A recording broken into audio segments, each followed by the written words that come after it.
Today, the stories you will hear are especially disturbing.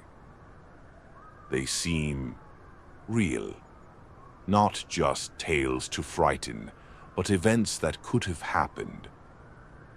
Or perhaps did happen somewhere close to you. Imagine silent nights, the kind where even your own breathing feels loud and cries for help echo through the darkness, unanswered. People calling out, begging for aid, and no one arrives in time. There is a stillness, a tension in those moments that makes every shadow feel alive. Welcome to the Night Whisper, the place where the line between reality and nightmare slowly dissolves. Here, what you think is safe, what you believe is ordinary, can shift without warning into something unrecognizable. What you're about to hear has something in common. Two people, desperate for help, tried to reach out, but the true horror was already there. Inside the house, inside the building, waiting, watching, long before anyone else arrived. So, listen closely. Let your imagination wander. But beware, some stories are closer to home than you think. She had just moved into a small city apartment.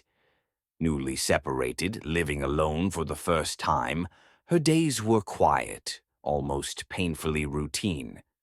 Wake up, shower, make coffee, stand at the window for a few minutes and watch the street below, go to work, return, make dinner, watch television, go to bed. The silence pressed in like a weight, making the apartment feel smaller with each passing evening. At first, it was comforting, the quiet, the privacy, the control, but slowly it began to feel oppressive. Shadows seemed to linger in corners, and every creak of the building sounded louder in the stillness. The first night, she heard footsteps outside her door, soft, hesitant, like someone testing the hall. She froze, heart thumping, peeking through the peephole, but saw nothing. She shrugged it off as neighbors. Old buildings creak, people walk late, life moves quietly around you. But then, knocks. Wrong door knocks, persistent, echoing in the empty hallway. She listened. 1, 2, 3. Pause. And then again. The rhythm was almost deliberate. Her stomach tightened. She told herself it was probably a neighbor, perhaps lost, or a child wandering. She tried to go back to sleep. The silence returned, but with it a feeling of being watched. A week passed. The noises returned, growing bolder. Heavy steps up the stairs at 3 a.m., a breath lingering just beyond her door. She would wake in the middle of the night, lying stiff, listening as the hall seemed to come alive. Every time she opened the door, nothing. Every time she looked out the peephole, nothing. Her heart raced, and she would whisper to herself that it was nothing, that it was always nothing. But the feelings of eyes pressing on her back, cold and unseen, lingered, making every quiet evening feel tense and fragile. One night, it escalated. Someone was at her door, insistent, precise, almost unnervingly aware of her routine. She hesitated, listening to the knocking, counting the pauses. Her instincts screamed that it wasn't ordinary, that someone knew too much about her life. Trembling, she dialed 112.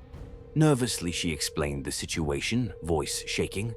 The operator's voice was calm, almost too calm, dismissive. "Probably just a drunk neighbor. Don't worry too much. Check your locks and stay inside." She hung up, but the sound lingered in her mind. The casual dismissal felt wrong. It didn't feel safe, but it didn't stop. The following days, her phone started buzzing with notifications. Anonymous messages appeared, describing things visible only from her window. Details about her apartment, her street, even the exact timing of her routines. She tried to convince herself it was coincidence, or pranksters, but the unease in her chest tightened each time she looked outside. Sometimes she thought she saw movement in the building across the street. Shadows shifting behind drawn curtains, eyes peeking from darkened rooms. Another night, the knocks became pounding, rapid, urgent, demanding attention. She grabbed her phone, recording video as she dialed emergency services again. Her hands shook, sweat cold onto skin. And then she heard it. Her name, whispered softly, clearly, coming from inside her own apartment. The hair on her arms stood up, every nerve screaming. She froze. The operator's voice on the line stiffened. There was a long pause, filled only with the low creak of a floorboard. Then, a door, slowly, deliberately creaking open. She could see the light in the hallway flicker, shadows stretching unnaturally across the walls. She had checked every door. Every door was locked. Every single one. The voice came again, this time unmistakably from within. The whispers, soft at first, grew louder, almost mocking. "Why are you hiding? Come find me?" The line went silent. Panic took over. She wanted to run, to escape, but her legs felt heavy. Then, a sharp noise, a thud, followed by a muffled scream. The sound was human, but distant, distorted, impossible to locate. She grabbed her keys, ran out into the hall, calling for help, but no one came. The building was empty. The echoes of that scream followed her as she tried the elevator, the stairwell, the lobby. It was gone. When the police finally arrived, she was shaking, her voice barely audible. They investigated, calm and procedural, but the scene defied logic. The door had been forced from the inside. There was no sign of entry from outside, no windows broken, no fingerprints, only a window, seemingly closed from within. Her apartment was intact, everything in place, except for the feeling of eyes still upon her, waiting. Weeks passed. She moved out soon after, unable to sleep, eat, or feel safe. She avoided the apartment building entirely, never looking back. Yet even now, when she tells the story, she shivers. She can still feel the presence, the knowledge that something, or someone, had been there all along. Was it a stalker hiding in the shadows all along? Someone skilled, patient, and cruel, or something else? Something that never needed a human body? Something that simply waited, quietly, for the right moment to step across the threshold of fear? She may never know, but the memory lingers. A reminder that sometimes the horror is already inside, long before anyone else arrives. I never believed in chilling stories about emergency calls, until one happened to me. And what makes it worse is that everything I'm about to tell you can be verified. The time, the place, everything. Except the call itself. It was 2:17 a.m. My phone didn't ring. It didn't vibrate. The screen simply turned on, showing an incoming call from 911. That alone was enough to make my stomach drop. Emergency services don't call.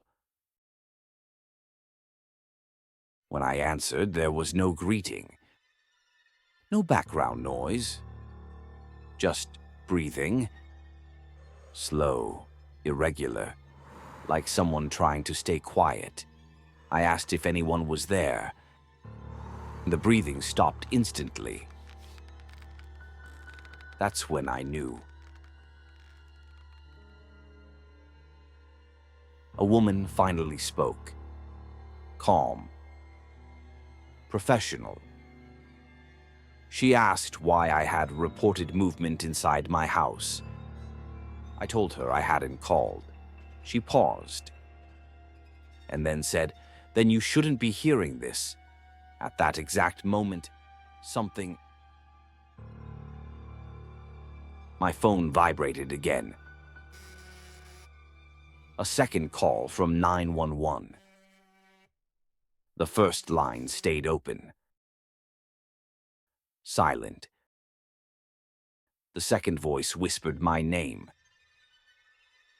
In my own voice. Shaking, terrified. Telling me to stay still. Behind me, the floor creaked, slowly. Both calls disconnected. The police never arrived. There is no record. But weeks later, an operator confirmed one thing. A call had been made from my address at 2:17 a.m. I asked who made it.